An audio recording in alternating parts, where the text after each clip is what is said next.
Work for only 90 minutes a day for the next 7 days and apply every single thing that I tell you and thank me later.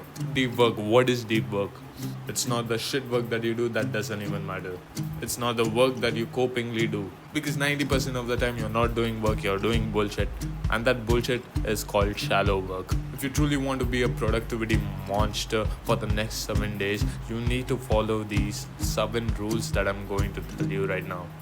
For the next 7 days, I want you to revisit this video or take notes from this video so that you can go through the points over and over again. So the main principles from this video are going to be taken from this book called Deep Work, and every single important thing that I've found that helped me and have worked for me, I'm going to be mentioning in this video. So for the first day of the week, what I need you to pay attention to, the principle of least resistance. So when you finally decide to sit the fuck down and start working, you have all these other tasks that pop up in your mind that you need to do at that time. Bullshit. You need to get that done way before you start your work. That is not work. That is bullshit. So whenever you need to start a deep work session, you need these 3 things to be done and settled before you start. Where and how long you will be working, how you will work once you start, how you will support your focus once you start. Every single point I've told so far is self-explanatory. I don't need to explain. You already fucking know. You know this exam that's coming the next week? Oh, maybe I should do that instead of working on my business. Are you kidding? Get that shit thoughts out of your head. You need to be only focusing on one task at a time when you do deep work. I hope that you have already done the 90-minute block of deep work right now. If not, good luck. Day 2 out of 7. Learn to execute like a business. There are 3 more points that I need you to keep in mind before you start your deep work session. Focusing on the widely important, acting on the lead measures, and keeping a compelling scoreboard. Before even starting a deep work session, you need to know what the fuck you're going to do that session. If you don't, your whole session is ruined and nothing is done. So exactly what I need you to do is get a checklist, a piece of paper, make 3 boxes, and write 3 tasks that you need to finish in that session. And when it's done during the session, tick it off. Tick the box off. Get this thing set up way before you even start the session. As for acting on lead measures, there's a whole concept on this thing. There are 2 measures. There are lag measures and lead measures. Lag measures are the measures that you're ultimately trying to improve, but you just can't because it can't be directly controlled. For example, if your goal was to increase customer satisfaction in a bakery, then the relevant lag measure scores are customer satisfaction, which is not something you can control. Lead measures, on the other hand, measure the behavior that could improve and drive the success to the lag measures. If you consider the same bakery example, a lead measure would be something like the number of customers that received a free sample. This is something you can control. You can write down the number of free samples you give out in a day and measure your success from there. So knowing what you can control and what you can't control at this given point of time is really important. Main action step for this rule is getting a piece of paper and making 3 boxes and writing the tasks down before you do a deep work session. Day 3 out of 7. If you ever want to do more than 1 deep work session a day, this is the point for you.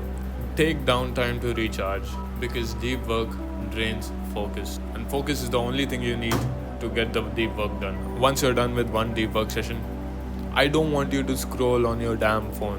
Instead, stop using your phone. Go take a nap. Go for a fucking walk. Do something that will recharge your fucking brain. Plan a shutdown ritual at the end of your workday. Because once you're done with multiple deep work sessions, your brain won't have the ability to focus. And all the work that you do is going to be shallow. That shallow work is not going to amount to anything significant. So the main thing that you're trying to keep in mind is you are going to do the work that matters. And the other tasks that don't matter or do matter, that bring up only 1% of change or progress to your given goal, is not of priority. So what is the shutdown ritual? At the end of your workday, get a piece of paper, maybe even your computer. Plan the next day. Plan what you're going to do the next day, while keeping in mind what you have accomplished today and what you have left out that you can do the next day or you will have to do the next day. Day 5 out of 7. The law of vital few. The 80-20 rule, everyone has heard about it, right? Are you truly applying it though? So basically what the 80-20 rule is that the 20% of the work that you do amounts to the 80% of the results that you get. So basically 20% of the work gets you 80% of the results. And some people arguing saying, why don't we do 80% of the rest of the work? That would give you 20 more percent of results, right? Bullshit. While you're doing 80% of the rest of the work that would give you 20% of the rest of the results, you could be doing 20% of the work that would give you 80% of the results at that time. Think, bro. Why would you be doing work that doesn't matter? What I'm doing right now is 20% of the work that does matter. I'm fucking recording this video. Note this shit down, bro. I don't know what day it is. It's probably 5 out of 7. Productive meditation. If you want to get really advanced with your deep work and your work in general, productive meditation is the way to go. Whenever you have that extra time that you can't do anything, when you're going upstairs to your work, walking to your work, or even taking the train, there's a certain amount of time that could be used for your work instead of scrolling on your damn phone, even while taking your damn shit, bro. So what productive meditation is basically is you meditating on the work at hand that matters, thinking about what work is, thinking about your work and how you could progress in it, thinking about the next steps that you could be taking in your work to make that extra bit of money, to make that extra bit of progress. So what is meditation? In meditation, usually there's a point of focus, right? The person who meditates on his breath, where the breath is the point of focus. Obviously you're going to get distracted, and the whole point to this is bringing your focus back to that breath, right? But this time, instead of bringing the focus back to the breath, you choose the point of focus to be your work.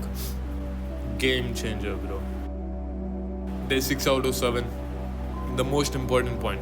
Schedule every single minute of your day, because decision fatigue is a thing, and decision fatigue is not the fatigue that you get from the gym that you want to have. Even if you can't do 100% of the schedule that you have set out, even knowing what you need to be doing at that hour is very impactful. You don't need to decide what you need to be doing that time. You already know what you need to be doing. It's either you do it or you don't. Day 7 out of 7. Bring all the points that I've told in this video to one. Read every single day from now on. Read these 6 points. And the way you work is going to change. You're going to have so much fucking free time and going to get so much work done. It's unbelievable. You're going to thank me tenfold. Every point that I've said so far is from this book, Deep Work by Cal Newport. If you're into reading, I would suggest you reading this book. It's an easy read, about 200 pages or so. It can be the first book that you read, but anyways, that is probably it for this video. This video was everything that I've learned from this book, and hopefully you found some value in it. That's going to be it.